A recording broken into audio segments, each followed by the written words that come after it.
Hello there, welcome and welcome back to my channel Sana Shamim. Hope you all are doing well, fit and fine.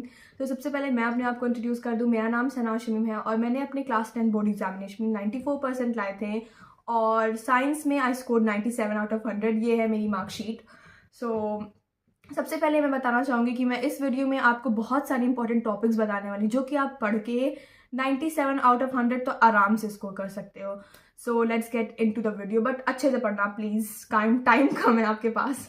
सो या let's get into the video. तो सबसे पहले I will be starting with chemistry and उसका chapter 1 that is chemical reactions. और यहाँ पे मैंने सारे नोट्स में सब कुछ लिख दिया है ताकि I don't miss a single point, ताकि आप भी अच्छा स्कोर कर सको. सबसे पहले केमिकल इक्वेशंस की बात करते हैं. केमिकल रिएक्शन, सबसे पहले आप बैलेंस कैसे करते हैं केमिकल रिएक्शन को, ये तो अब तक आपको आना ही चाहिए. It is at most like literally आपका नंबर एग्जामिनर जरूर काटेगा अगर आपको ये नहीं आता. मतलब एक बहुत ही बेसिक चीज़ है. और अगर बाद में अगर आपको क्वेश्चन में नहीं भी कहा होगा कि बैलेंस करना है, तो अगर आप कोई आंसर लिख रहे हो उसमें कोई क्वेश्चन लिख रहे हैं तो वो भी बैलेंस करके लिखना, नहीं तो आधा एक नंबर आराम से कट जाएगा. सो आधा आधा सब मिला के बहुत से नंबर कम हो जाएंगे and so your percentage will be also down. So type of chemical reaction और एग्जाम्पल, इसको भी पढ़ लेना. मतलब आपसे पूछ लेगा कि एडिशन रिएक्शन का एग्जाम्पल दो, ऐसा कुछ दो, मतलब बहुत कुछ पूछ सकता है आपको. सो टाइप्स भी पढ़ लेना और उसके एग्जाम्पल्स भी पढ़ लेना अच्छे से विथ कंडीशंस की हीट के प्रेजेंस में हो रहे हैं, किसके प्रेजेंस में हो रहे हैं, कैटलिस्ट के प्रेजेंस में हो रहे हैं और उसके स्टेट के साथ, सॉलिड है, लिक्विड है, गैसियस है एंड ऑल. सबसे पहले मैं केमिस्ट्री इसलिए बता रही हूँ क्योंकि पिछले वीडियो में मेरे पास बहुत सारे क्वेश्चंस आए थे केमिस्ट्री के बारे में. सो आई वाज लाइक केमिस्ट्री लग रहा है आप लोग का वीक है, सो या इसलिए मैं केमिस्ट्री शुरू कर रही हूँ.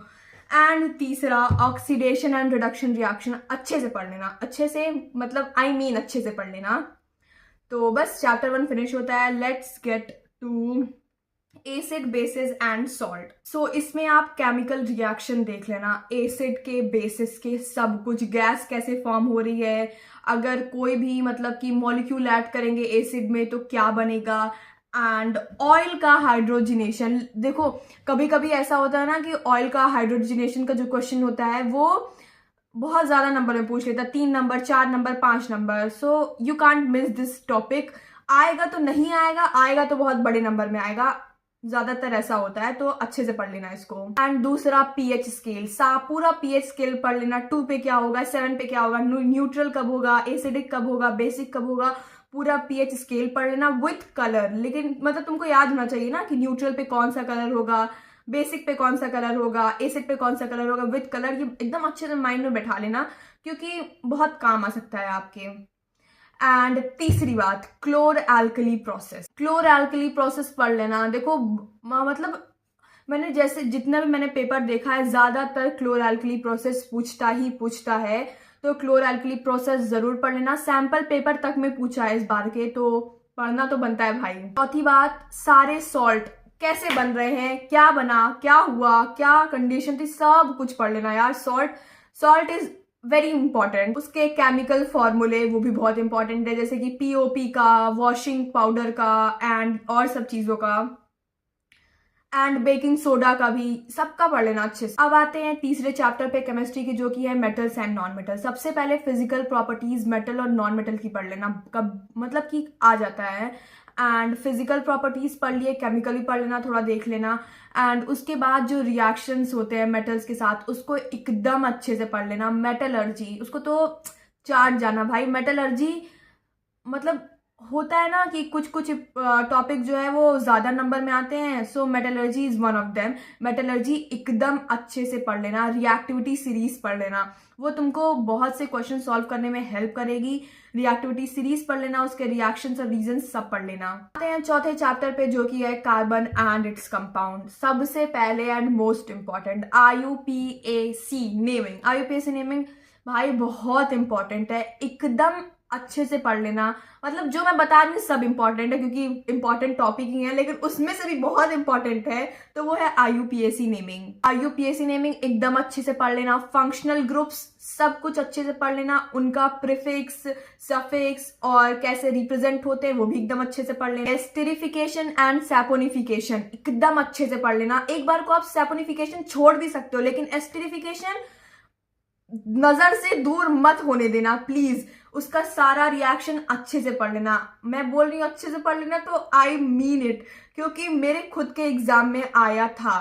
सारा रिएक्शन एकदम अच्छे से पढ़ लेना। अगर आपको मेरा पेपर चाहिए तो जैसे कि मैंने कहा टेलीग्राम चैनल पे है, तो आप देख सकते हो, डाउनलोड कर सकते हो। सो या मैंने वहां पे अपलोड किया है भाई। लेकिन एस्टरिफिकेशन मत छोड़ना, ना ही सैपोनिफिकेशन छोड़ना। अगर आप छोड़ोगे ना मेरे को दर्द होगा भाई, बहुत इंपॉर्टेंट है। आइसोमेरिज्म एकदम अच्छे से पढ़ लेना। आइसोमेरिज्म ना एकदम अच्छे से पढ़ लेना। कंपाउंड्स है, उसके इलेक्ट्रॉन डॉट स्ट्रक्चर बनाना, जैसे कि मेथनॉल है, एसीटोन है, फॉर्मल्डिहाइड है, ये सब का बहुत अच्छे से बना लेना structure. And ethanol, acetic acid, ये 3-4 कंपाउंड जो 5-6 कंपाउंड्स मैंने बताया, इसका एकदम अच्छे से स्ट्रक्चर बनाना मत भूलना। यहाँ पे मैं मेंशन भी कर दूंगी अगर आप भूल गए होगे तो। अब आते हैं आपकी और हमारी प्यारी बायोलॉजी की, जिसमें किसी को कोई भी दिक्कत नहीं होती, सिर्फ मुझे होती है। I hate biology but still I have taken biology in 11 PCB। मैंने खुद अपने मौत के कुएं में हाथ डाल दिया है, लेकिन कोई बात नहीं, let's not talk about that. सबसे पहले बायोलॉजी का फर्स्ट चैप्टर आता है जो कि है लाइफ प्रोसेस। उसमें इंपॉर्टेंट टॉपिक मैं बता रही हूँ, उसको अच्छे से पढ़ लेना। सबसे पहले न्यूट्रिशन इन ह्यूमन बीइंग पढ़ लेना, डायग्राम भी देख लेना। एंड उसके बाद ह्यूमन हार्ट पढ़ लेना, डायग्राम भी देख लेना। मतलब कहाँ से आ रहा है, कौन सी आर्टरी से जा रहा है, पल्मोनरी आर्टरी कहाँ है, पल्मोनरी वेन कहाँ है, एंड क्या कैसे हो रहा है, और बैक फ्लो क्यों नहीं होता है, सब मतलब एकदम अच्छे से पढ़ लेना। तीसरा एक्सक्रीशन इन ह्यूमन बीइंग, इसको भी एकदम अच्छे से पढ़ लेना क्योंकि इंपॉर्टेंट है भाई, अच्छे से तो पढ़ना ही पड़ेगा। चौथा रेस्पिरेशन इन ह्यूमन बीइंग, इसको भी एकदम अच्छे से पढ़ लेना। Now moving on to second chapter of biology जो कि है कंट्रोल एंड कोऑर्डिनेशन। सबसे पहले इसमें रिफ्लेक्स आर्क एकदम अच्छे से पढ़ लेना। मेरे एग्जाम में भी पूछा गया था, मतलब मैंने देखा रिपीटेड क्वेश्चन है ये, तो रिफ्लेक्स आर्क एकदम अच्छे से पढ़ लेना। इसके बाद हार्मोन्स पढ़ लेना, प्लांट का ग्रोथ हार्मोन जो भी है, इनहिबिटिंग हार्मोन भी कुछ है, एब्सिसिक एसिड, ये सब एकदम अच्छे से पढ़ लेना। न्यूरॉन का डायग्राम, उसको तो मतलब एकदम अच्छे से पढ़ लेना। मेरे भी उसमें आया था पेपर में, तो मैंने भी बनाया था, एकदम अच्छा सा मैंने बनाया था। उसके बाद बात करते हैं फ्लो ऑफ इम्पल्स पढ़ लेना। अब ये खत्म हुआ दूसरा chapter. Moving on to third chapter, how do organisms reproduce. इसमें सबसे पहले रिप्रोडक्शन इन ह्यूमंस, उसको पढ़ लेना। रिप्रोडक्टिव हेल्थ, इसके बारे में भी एकदम अच्छे से पढ़ लेना। और जो डायग्राम होता है फ्लावरिंग प्लांट्स का, उसको अच्छे से पढ़ लेना। जो रिप्रोडक्शन इन फ्लावरिंग प्लांट्स होता है उसका डायग्राम अच्छे से पढ़ लेना, वो भी आ जाता है कई बार रिपीटेड क्वेश्चन है ये, तो इसको भी अच्छे से पढ़ लेना। और जो मोड ऑफ रिप्रोडक्शन होता है, सिंगल ऑर्गेनिज्म यूज करते हैं, उसको भी एकदम अच्छे से पढ़ लेना। और एग्जाम्पल भाई रट लेना। एग्जाम्पल में मैं गलती करके आई हूँ, तभी मेरा 97 आया है। मुझसे पता नहीं क्या स्पोरांजिया का एग्जाम्पल पूछा था और मैं वेजिटेटिव प्रोपगेशन का दे के आ गई थी। पता नहीं कहाँ मैं अपना दिमाग घर पे रख के गई थी उस दिन, पता नहीं कैसे 90 मतलब कि भाई आता हुआ क्वेश्चन मैं गलत करके आ गई। अफसोस हो रहा था मुझे, लेकिन अच्छे से एकदम एग्जाम्पल रट के जाना। Last chapter of biology that is heredity and evolution. तो इसमें बहुत स्टूडेंट्स को डर लगता है। पिछले वीडियो में भी बहुत आ रहा था कि दीदी यस क्या करें, कैसे करें। भाई कुछ नहीं कर सकते हो, पढ़ो, अच्छे से पढ़ो, क्योंकि इसमें से मेरे ख्याल से ज्यादा क्वेश्चन नहीं आते, एक आध ही 2 क्वेश्चन आते हैं, लेकिन आते हैं, ऐसा नहीं है नहीं आते हैं, तो बस पढ़ लो। इसमें तो ज्यादा इंपॉर्टेंट है नहीं, बस वही पढ़ लेना। मेंडल्स लॉ ऑफ इनहेरिटेंस, जो P होता है, F1 होता है, F2 होता है, ये सब एकदम अच्छे से पढ़ लेना। मतलब लॉ ऑफ इनहेरिटेंस एकदम अच्छे से, उसका सारी जो मतलब कि थ्योरी है उसको भी अच्छे से पढ़ लेना, और सारे डायग्राम को भी अच्छे से पढ़ लेना। मूविंग ऑन टू फिजिक्स, मुझे पसंद था फिजिक्स, केमिस्ट्री मुझे पसंद था। आई हेटेड बायोलॉजी और उसी में नंबर गवा के आई हूँ। तो फिजिक्स में चैप्टर 1 की बात करते हैं जो कि है लाइट। इसमें तुम रे डायग्राम रट के जाना। मैं कह रही हूँ रट के जाना, मतलब रट के जाना। रिफ्लेक्शन हो रहा है, कहाँ से हो रहा है, किस पोजीशन से हो रहा है और कैसे इमेज फॉर्म हो रही है। रिफ्रैक्शन हो रहा है, किस पोजीशन हो रहा है, कैसे इमेज फॉर्म हो रही है, सबका रे डायग्राम अच्छे से पढ़ के जाना। जरूर क्वेश्चन आएगा, 100% आएगा। डेफिनेशन अच्छे से पढ़ लेना, फोकल लेंथ की, पोल की, रेडियस ऑफ कर्वेचर की, कभी कभी आ जाता है डिफाइन द टर्म, तो अच्छे से पढ़ के जाना। और मिरर फॉर्मूला मैग्निफिकेशन पढ़ लेना, लेंस फॉर्मूला मैग्निफिकेशन पढ़ लेना, पावर ऑफ लेंस पढ़ लेना। पावर ऑफ लेंस में 1-2 नंबर का क्वेश्चन आ जाता है, तो आप उसमें अच्छा करो तो इसलिए पढ़ लेना। Second chapter that is human I physics का, इसमें ह्यूमन आई का डायग्राम पढ़ लेना। उसका मतलब जो भी सारे फंक्शंस हैं उसको पढ़ लेना, डिफेक्ट्स पढ़ लेना, मायोपिया, हाइपरमेट्रोपिया, ये सब पढ़ लेना, और डिफेक्ट्स में कैसे डिफेक्ट हो रहे हैं तो उसका भी डायग्राम पढ़ लेना कि मतलब इमेज बाहर रेटिना की बनेगी कि रेटिना के मतलब कहाँ बनेगी इमेज, ये सब भी पढ़ लेना अच्छे से, क्योंकि आ जाता है डिफेक्ट बताओ और उस डिफेक्ट में क्या होता है तो उसका डायग्राम भी बनाओ, तो डायग्राम आपको आता रहे तो आप बना दो, इसलिए पढ़ के जाना। और प्रिज्म का जो डिस्पर्शन होता है उसको भी अच्छे से पढ़ लेना, जैसे जो रेनबो वाला होता है, एंड सारे डायग्राम्स एक बार देख लेना, क्योंकि इसके चैप्टर के डायग्राम आते हैं, मतलब बहुत ज्यादा लोग सोचते हैं कि इसको नजरअंदाज कर देते हैं लेकिन आ जाते हैं। Moving on to third chapter, that is electricity, और मैं इसमें बेट लगा सकती हूँ जरूर क्वेश्चन आएगा, हर साल आता है और अच्छे खासे नंबर का आएगा। आई मीन इट भाई, अच्छे से पढ़ के जाना, इलेक्ट्रिसिटी सारा फॉर्मूला, सब कुछ फॉर्मूला, एक शीट बना लो भाई, कितना फॉर्मूला, 10-12 फॉर्मूला, 11 में 300-400 फॉर्मूले हैं। सो अच्छे से पढ़ लेना, 10 ही 12 फॉर्मूला क्या ही है, पढ़ लोगे तुम लोग। हाँ देखो, अच्छे से पढ़ लेना सारा फॉर्मूला, ओम्स लॉ पढ़ लेना, ग्राफ पढ़ लेना, VI ग्राफ, IV ग्राफ, इसको भी एकदम अच्छे से पढ़ लेना, पैरेलल कॉम्बिनेशन पढ़ लेना, सीरीज कॉम्बिनेशन पढ़ लेना, फैक्टर्स अफेक्टिंग रेजिस्टेंस पढ़ लेना, एकदम अच्छे से सब कुछ पढ़ लेना, जो रो वाला था उसको भी एकदम अच्छे से पढ़ लेना, रेजिस्टिविटी उसको भी एकदम अच्छे से पढ़ लेना, एंड जूल्स लॉ पढ़ लेना, don't miss that, Joule's law भी एकदम अच्छे से पढ़ लेना। Moving on to fourth chapter, that is magnetic effect, और इसमें फ्लेमिंग्स के left hand, right hand, thumb rule, right hand rule, जितने भी रूल है सब पढ़ लेना, एकदम अच्छे से पढ़ लेना, आएगा।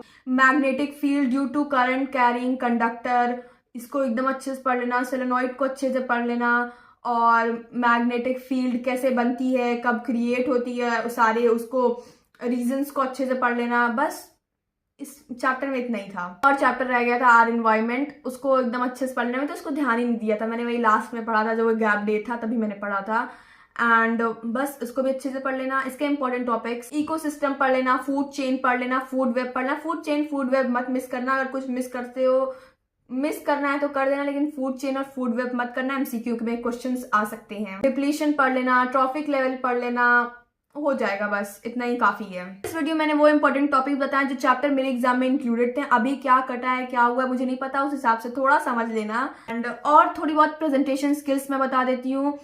जब कोई आंसर लिखना पहले सोच लेना, फिर उसको डायरेक्ट मत लिखना, पहले सोच लेना फिर लिखना, क्योंकि अगर डायरेक्ट लिखोगे भाई गलती हो सकती है, आप सोचोगे यार मुझे ऐसे क्वेश्चन फॉर्म करना चाहिए था, तो आपके अंदर वो एक रिग्रेट आ जाएगा। तो इससे पहले 30 सेकेंड 1 मिनट सोचना कि तुम कैसे अपना आंसर फॉर्म करोगे, फिर जब तुम सोच लेना तब उसको लिखना। स्पेशली बायोलॉजी के लिए मैं बता रही हूँ, और फिजिक्स के लिए फॉर्मूला, जिस फॉर्मूले से तुम आंसर लिख रहे हो उस फॉर्मूले को लिख देना, उसको बॉक्स में लिख देना। आंसर के साथ यूनिट लगाना मत भूलना, नंबर काट लेगा एग्जामिनर, और आंसर को भी बॉक्स में लिख देना।